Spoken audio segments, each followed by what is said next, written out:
Hello, welcome to our video training today. We're going to be going over a bunch of different things. A couple things I just wanted to mention to you in case I forget at the end. We're going to be tagging on at the end of this live filming that I'm filming here today to some self-defense techniques that you probably haven't seen before. Maybe a few of you have, but for the most part, the things we don't teach that often in class. But these are things that on one of my DVDs that I had filmed a number of years ago, but I think it's some really good content, and I'm going to add it on to the end of this training session, and it'll be part of this video that you'll be able to view online. Okay? So we're going to do a number of things. We're going to start off doing just a quick warm-up. I'd like you to work along at home with me on these. You know, it's very easy to get complacent and hang around and not do anything physical. So try to at least go through some of them. We'll just do a really quick warm-up, but let's just do a little bit, and hopefully you work along with me on this, okay? All right, so do some jumping jacks. Ready, begin.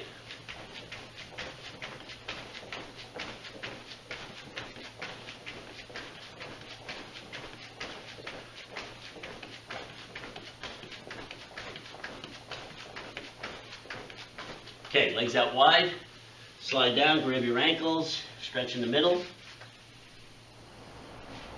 Stretch over to the right, stretch over to the left, stretch back to the center, go a little wider, stretch to the right,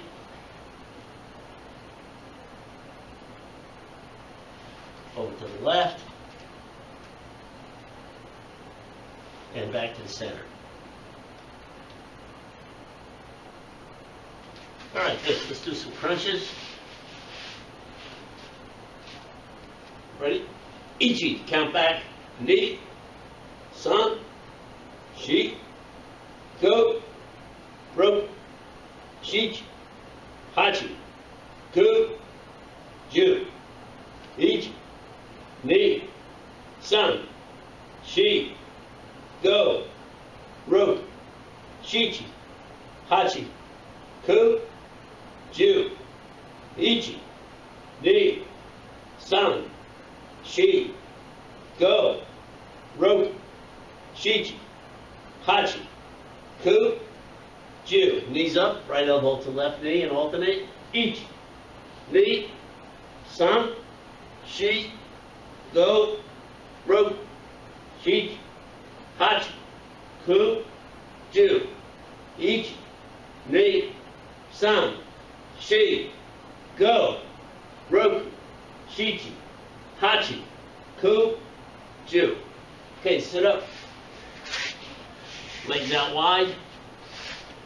Make sure that your legs are flat on the ground, toes pointed straight up. Stretching right. Stretching left. Stretching center. Right. Left, center, down and back up. Ready? Down, breathe out as you go down, down, down, down, down. Feet together. Ready? Down, down, keep your toes pointed straight up. Down, down, and down. Okay, everybody up. Okay, from here, let's do some side bends. Ready? Each, knee, each, knee, each, knee, each, knee, each, knee. Twisters. Each, knee, each, knee, each, knee, each, knee, each, knee. Just kind of get the arms loosened up a little bit.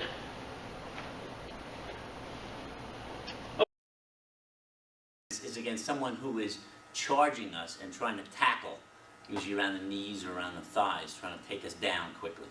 So Chris, if you get in position over here, and we'll do it on this angle. So he's going to come in. We'll do it fast on the first one. So he's going to shoot right in, drive him back. Notice how I drive my legs back out of his grip. I want to get on his shoulder blades and force him down into the ground. Now once I'm here, I can now attack with elbow strikes into the spine or to the back of the neck. Realizing that these techniques that we're using here are very, very serious. An elbow to the spinal area or back of the neck could potentially be a crippling or even a deadly defense. So again, you want to use judgment in this kind of an attack. If the attack is not real serious, maybe you just want to drive him down and get up and get out of there. I mean, that may be another alternative. Okay, so let's do it slowly and get the feeling of it. So what's going to happen is as he comes in, I'm going to shoot my legs back, pushing down, driving him down. And then, of course, my follow-up technique from there. Okay, so pretty simple, but yet important. You don't want somebody to get a hold of your legs, take you down, and you get into a grappling situation. And it's a whole different ball. I'm going to work with some knife attacks. As you can see, I'm holding a rubber practice knife here. And I highly recommend that if you're going to be practicing this with a partner, that you use a rubber knife like this. It's very easy to slip and to get cut.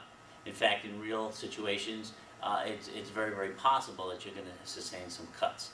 It's just part of it, and there's not much you're going to be able to do about it. We're going to be practicing today with a real knife. So Mr. Chris is going to attack first with an overhead stabbing type, sometimes called an ice pick attack. So as he attacks, we'll do this slow. I'm using a technique called an eagle claw. I want to show you what that is. We're going to bring our hands, overlap them one on top of the other, nice and tight together, and we're going to be coming in. Now if you notice, there's a pretty good span there. I don't have to be that accurate with my catch. It's not like I'm trying to reach up. I have a big wide area that'll kind of funnel his arm and his wrist area right down into the bottom parts of my thumbs that I can grab. So that's how we're going to be defending. Also notice the stepping. I'm going to step in on the same side, just as we did in the club. If he comes in with his right hand or on this side of me, I'm stepping with this foot and I'm blocking. And I'm clamping. As soon as I get it, I want to clamp tight because I have to maintain control. Now, I'm not by any means, I'm not safe here. He still has a lot of other weapons that he can use at this point, and he still has the weapon strong in his hand. What I'm going to do, as soon as I make the catch, I'm going to bring the weapon out in front, and then I'm going to step out in front of him, completely in front of him. All right, now, what I'm going to do to demonstrate this is I'm just going to kind of sit down on this because I don't want to injure Chris's shoulder and arm. In reality, what I'm going to be doing here is I'm going to be taking this leg and kicking it out and leaning back my full weight on his shoulder area, okay? So I'm just going to kind of do it easy here and then sit him down. Now from here, I'm leaning back and I'm holding his wrist tightly and I'm pulling back on his wrist. And you're going to see his hand open up and I now have the weapon. Now, again, it's about choices at this point. You have to make a decision of what you're going to do. Could you possibly just stay in this position until you got some help or a police came or something? Definitely. I have pretty good control here. He can't do a heck of a lot. I do have the weapon in my hand if I do need it. Should he try to, knee me or kick me or something like that, I could. Again, I do have the weapon here. I can roll out, having the weapon, and then maybe run at this point. Okay, we're going to do that a little faster. I'm not going to have Chris. I'm not going to kick my leg out and put the weight down because I could very easily injure him with this technique. But we'll just do the technique. I want him to come at me a little bit harder with it. So he comes at me, I block, step out, down, remove the weapon,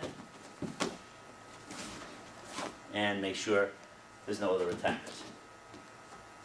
Okay, so that is our overhead attack with the knife. The next techniques involve a gun. Now obviously in years past we always said when somebody has a gun you completely comply. You never really try to defend yourself against a gun. But more and more today people do comply and only when they give up their money or whatever they need they end up getting shot anyway. So more and more people choose to defend themselves against a gun. And so we're going to include a couple of gun techniques for you to consider whether you want to use it or not. The first one is going to be an attack that's going to go to the midsection, the body. It's going to be a lower attack. Obviously, the distance is going to mean something here. If I'm too far away, I'm not going to try to do anything. I just can't from that distance. and you need to be fairly close to be able to use gun techniques. What I want to do is a couple things. One, I like to do a very, very small distraction technique. And it's very, very minor, and it's as simple as this. I'm just moving my head, and I'm looking over Chris's shoulder. Now, if he's watching me, especially if he's looking me in the eye, and I do that, it's going to distract him for just a second. It gives him the impression that maybe there's somebody coming, or maybe there's somebody behind him. So I want to take his attention off of here for just a split second. So, again, first thing I do is I just look there, and he may or may not turn, but it just may distract his attention. Immediately as that goes on, I'm going to do a couple of things. I'm going to bring this hand up, and I'm going to bring the weapon in this direction. As I do that, I'm going to twist my body in this direction so that I'm clearing a path in case the trigger goes off. The trigger is going to go off here. What we want to happen is we want the bullet to end up over here someplace. Obviously, if somebody's standing next to you here, you're not going to try this technique in that direction. And it's a lot easier to do that technique that direction than it is in this direction, although it's certainly possible to do it either way. So again, assuming I'm the only person here, I look over, I glance over his shoulder for a little distraction, and I'm here. So notice I'm doing a couple of things. I'm also moving this hand out of the way, because one of the things that can happen if this, as I'm pushing down, is this weapon may go off somewhere in this track, and I don't want it to hit my hand or arm. So as this is happening, I'm doing two things, or several things. I'm twisting my body, I'm allowing my arm to move out of the way, and putting my arm in a position that I'm prepared to do a punch. Now, from here I can't punch, but just as soon as I make this technique, I'm going to step in, and I'm going to let loose with a strong punch to the face. Once I do that, I'm going to reach over the top, grab the bottom of the weapon, I'm going to twist it up and pull it straight out, and then maintain control here. Now, if you happen to be practicing this technique, make sure, if you notice, Chris does not have his hand in the trigger guard. As you do this technique, it's very, very possible, as you're pulling that out, to break somebody's finger. So be real careful if you happen to practice this. We're using a weapon which is pretty much a full weight practice weapon of a 9mm handgun. So again, you don't have to use that, but if you use whatever you're using, please don't put your finger in the trigger guard, because it's very easy to have your hand broken or finger broken. So once again, a lower attack with the gun from the front. What I'm going to do is quickly get my body to the side. I want to distract here, punch, reach over, don't reach in front, reach over, twist, pull back, maintain control, get your distance. You don't want to be in here, you want to have your distance here. Okay, next technique with the gun will be a high attack. Someone's holding it straight out to your head. This one actually seems more dangerous, but actually it's a lot simpler to defend against. The reason is I only have to get this weapon to be raised up just a tiny bit. As you can see, that's over my head right there. And the advantage I have is that not only do I have to move this up just a little, but I also can augment that or make that work a little better for me by dropping down. And so what I'm going to do is I'm going to do it at the same time. Okay? So from here it's quick. I'm dropping down, and I'm using a very wide part of my hand here between my index finger and my thumb to catch that. So I don't have to be that accurate. Even if I'm a little off, it's going to center itself, and I'm still going to maintain control of his wrist. So from here, I drop down, and I'm going to come right in with an attack, a palm heel attack immediately, and then I'm going to slip this under, as we did with the club defense, step behind, take him down. I want to maintain real good control of this arm in here, strike, strike. If you notice, I don't have the gun hand anymore, but he's in a position right now where he cannot move that. His hand's pinned up against the ground. And I'll show you from the other direction. In fact, the weapon is actually out of his hand at this point. So I'll have Chris stand on the other side, and we'll do the technique again. So from here, basically, I might, again, want to use that little distraction, that little look, over to the side, step, bam, step in here, take him down, drive the elbow up. Notice where it is. If you can see, if you can zoom in here, And here I can strike, and he can't do anything with that. His elbow is pinned down, his hand is actually open on the ground, and I can come in here and maintain control of that weapon. Make sure there's no other attackers. Okay? So that's our frontal gun attack.